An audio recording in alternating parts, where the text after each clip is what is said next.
Es la religión más antigua del mundo, con raíces que se remontan a antes de los albores de la época de la escritura en el subcontinente indio. Sin un fundador único y organización no definida, el hinduismo ha sobrevivido y prosperado a pesar de la invasión musulmana, la ocupación británica y las presiones del cambio social surgidas desde dentro.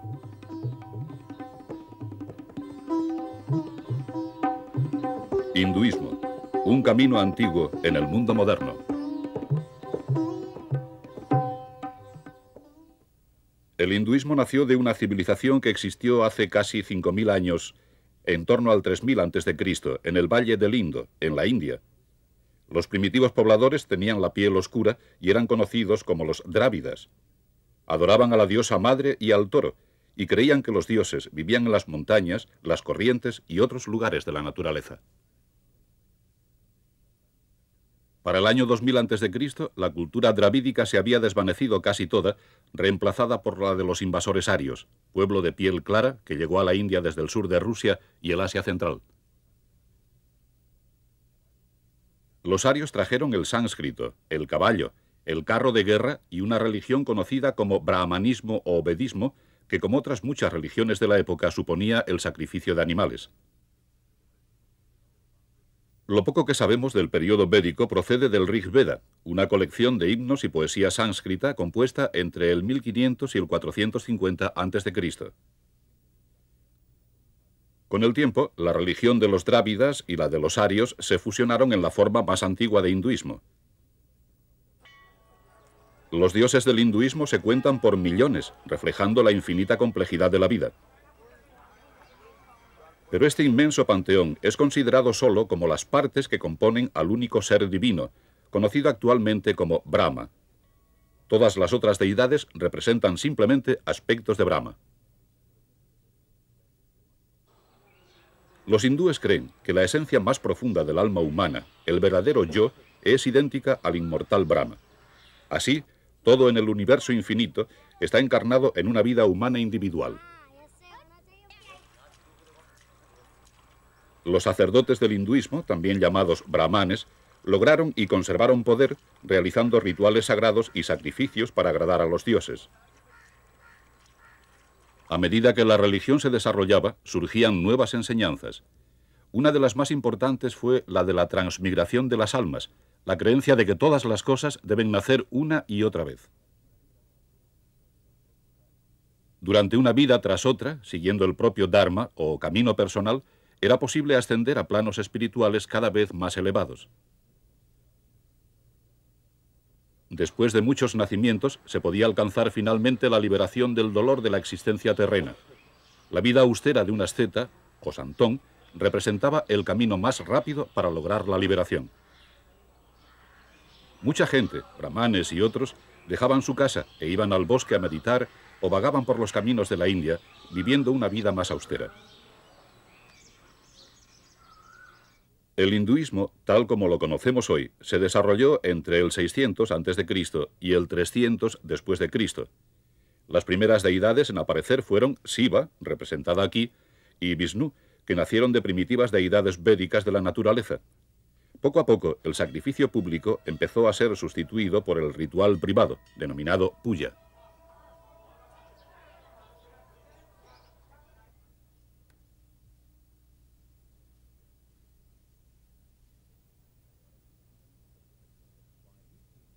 Para el 1800 después de Cristo, el comienzo del período moderno, la cultura india se había visto muy influida por el contacto con el mundo occidental. Como colonia británica, la India había sido explotada por sus vastos recursos naturales. Este contacto dejó a los indios subyugados y resentidos.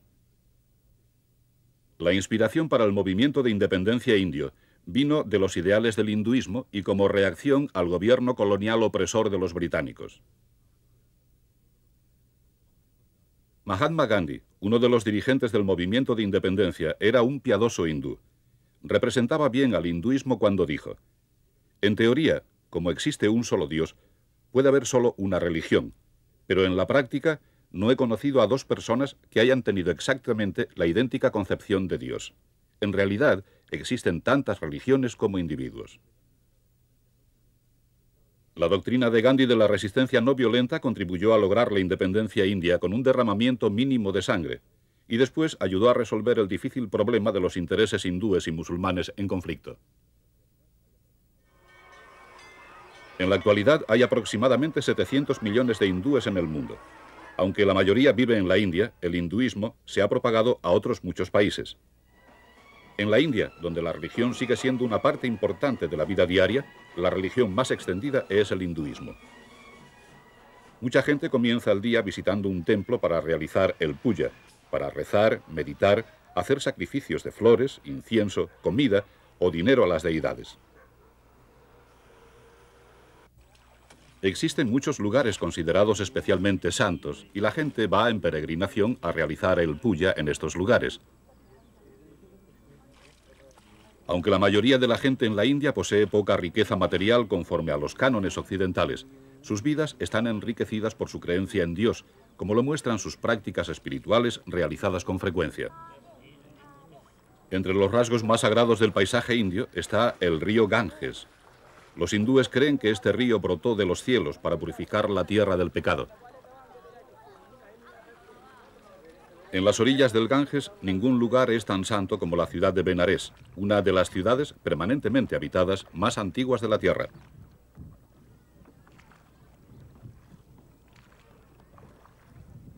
Fundada por colonos arios, fue un centro de vida religiosa desde hace más de 3000 años.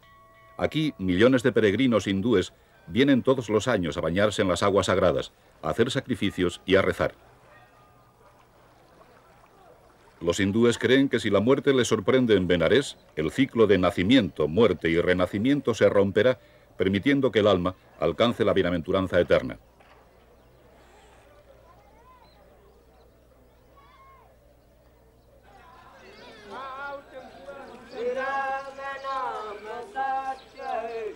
Aquí, uno de los afortunados es llevado a la orilla del río para ser incinerado.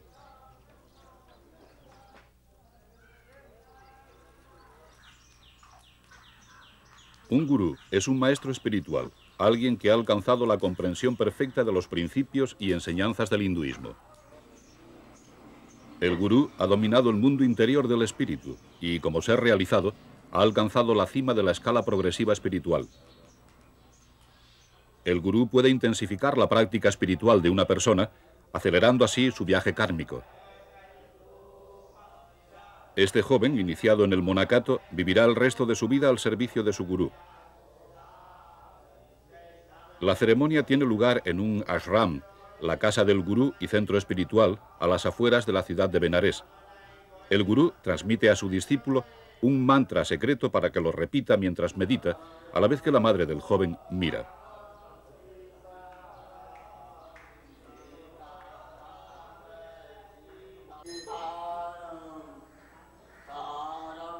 Otros monjes ejecutan un canto sagrado mientras dan vueltas alrededor del santuario del ashram, donde se custodian las imágenes de las deidades y los antiguos gurús. El templo hindú es un lugar de contacto personal con Dios. Los templos están dedicados a deidades concretas y cada uno tiene un carácter muy personal. Este es un templo dedicado a Lakshmi, en Delhi. Lakshmi es la diosa de la abundancia y de la riqueza, y su templo lo refleja. Hanuman, el dios mono, era un soldado bravo y leal de la mitología india. Los templos de Hanuman normalmente cuentan con una gran población de monos que andan sueltos. A las imágenes se las trata con gran cuidado y respeto en el templo, ya que representan esos aspectos de Dios. Los fieles hacen ofrendas de comida, incienso, flores y dinero para mostrar su reverencia a la deidad. Con tantas deidades para honrar, existen vacaciones y festividades frecuentes en la fe hindú. De ellas, algunas serias y otras alegres. Una de las más alegres es Holi, deletreado H-O-L-I. Esta fiesta se celebra para dar la bienvenida a la primavera con su fertilidad y abundancia. La gente compra polvo de colores y agua a los vendedores callejeros y se lo arrojan entre sí con mucha amabilidad. En una ceremonia más seria, la deidad del templo es llevada en procesión por las calles de Pushkar con gran alborozo.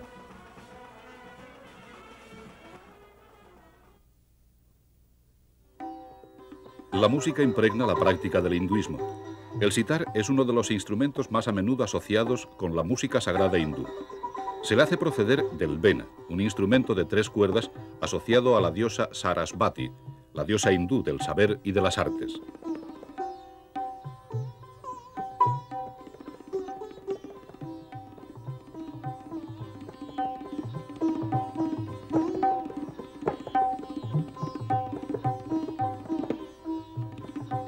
El sitar es acompañado a menudo por la tabla, un tambor que exige gran habilidad para dominarlo, ya que se usa para producir ritmos muy complejos. Las composiciones sagradas para estos instrumentos, llamadas ragas, están destinadas a ser ejecutadas a ciertas horas del día. Existen ragas matinales, ragas vespertinas y ragas nocturnas, y no deben tocarse a una hora para la que no se han compuesto. Las ragas están pensadas para producir un estado de meditación en el oyente y profundizar así en la práctica espiritual.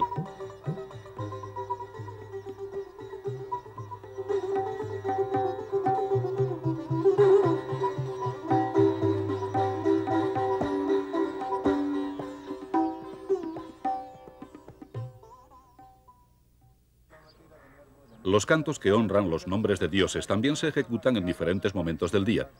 La salida del sol es un momento especialmente propicio o importante para rezar y cantar. El lago Pushkar, o Brahm Kund, en el estado de Rajasthan, es un lugar santo donde se dice que los pétalos de loto de Brahma cayeron a la tierra. Aquí, 2 hombres saludan al sol naciente con un viejo canto sagrado. Al mismo tiempo, un sacerdote realiza el puya para un peregrino visitante. Hay 52 templos a orillas de este lago, cada uno dedicado a una deidad diferente. El baño ritual en este agua sagrada es uno de los medios de purificar el espíritu y ganar el favor de los dioses. Realizar el puya en un santuario como este es otro. Muchos santones hindúes o ascetas visitan lugares como este mientras vagan por el campo en viaje espiritual. En los templos siempre son bienvenidos y encuentran comida y cobijo. En la India es común que los hombres, cuando han crecido sus hijos, dejen sus hogares y comiencen la vida de renunciante, el que ha abandonado la vida mundana. Estos hombres pueden haber tenido familia y haber sido hombres de negocios, médicos o abogados cuando eran jóvenes, en la fase de su vida de cabeza de familia. Ahora han renunciado a la vida mundana y pasan el tiempo en oración y contemplación mientras vagan por el campo.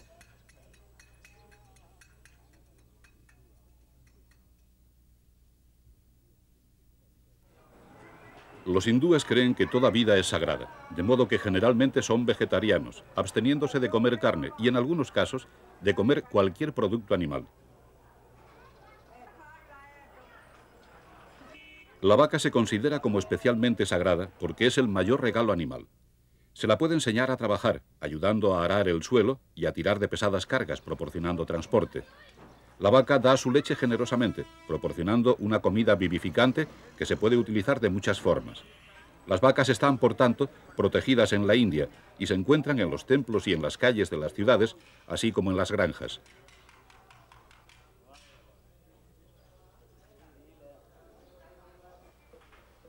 El sistema de castas, que se desarrolló en la época del Rig Veda, ha formado también parte de la fe hindú.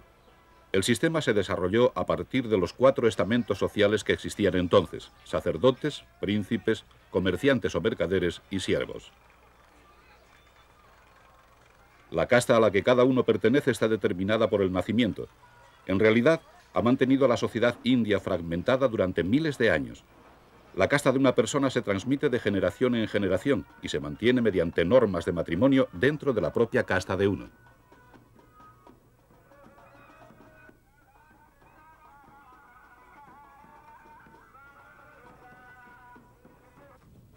Los intocables están totalmente fuera del sistema de castas y llevan a cabo los trabajos más bajos de la sociedad, como lavar ropa y realizar las cremaciones. Mahatma Gandhi puso un nombre nuevo a los intocables: Hari Jans, o hijos de Dios. Gracias al trabajo de Gandhi, La intocabilidad está actualmente ilegalizada técnicamente, pero todavía existe y abarca hasta un 20% de la población de algunos estados.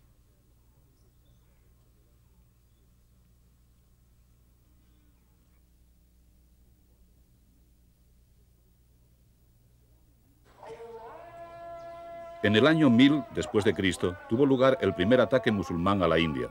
El imperio musulmán se había establecido ya con firmeza en el año 1192.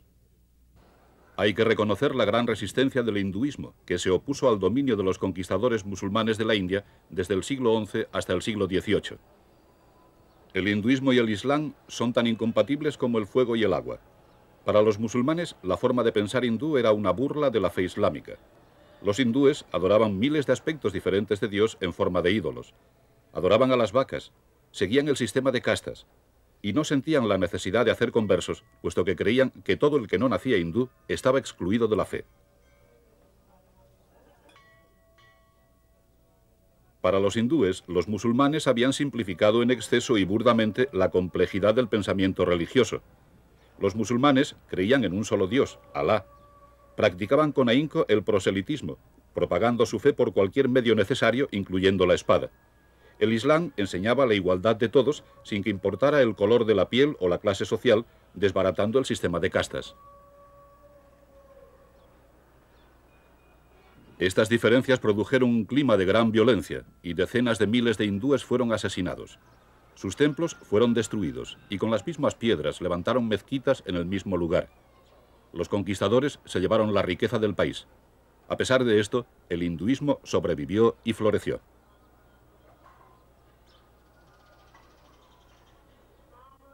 Con un desarrollo en cierto modo desconocido, la religión Sikh nació del hinduismo y del islam, rechazando algunos de los principios de ambos y sintetizando otros.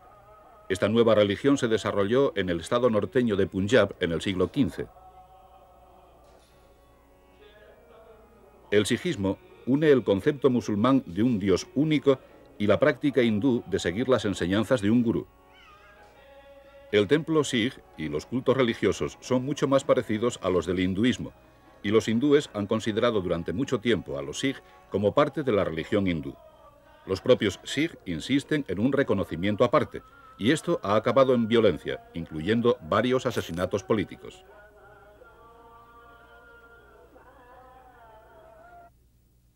El budismo también nació de la fe hindú. Buda, que significa el iluminado, nació príncipe en la India en el 560 a.C.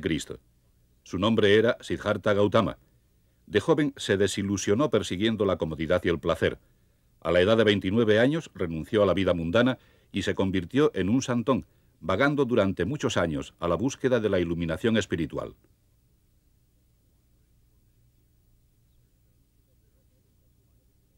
En su búsqueda llegó a caer en la cuenta de que la iluminación podía obtenerse sin la austeridad de la vida ascética. Fundó el budismo, el camino medio, que enseña que la vía hacia la iluminación no se encuentra ni en los placeres del mundo ni en la mortificación extrema de la carne, sino en la senda más apacible de la compasión.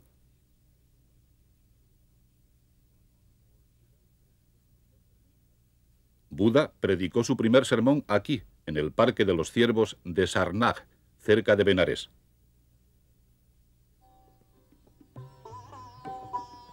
El hinduismo es un credo complejo y a menudo mal entendido. Es más un modo de vida que una religión. La creencia del hinduismo en la naturaleza sagrada de toda vida, en realidad de cada parte del mundo natural, es de un valor sin igual y sostén para sus seguidores en una época en la que existe una crisis global tanto del espíritu como del medio ambiente. Con su gran antigüedad y sabiduría, el hinduismo sirve de eslabón entre el pasado y el futuro, y sus principios ayudan a situar al mundo en una era que despierta y se revitaliza.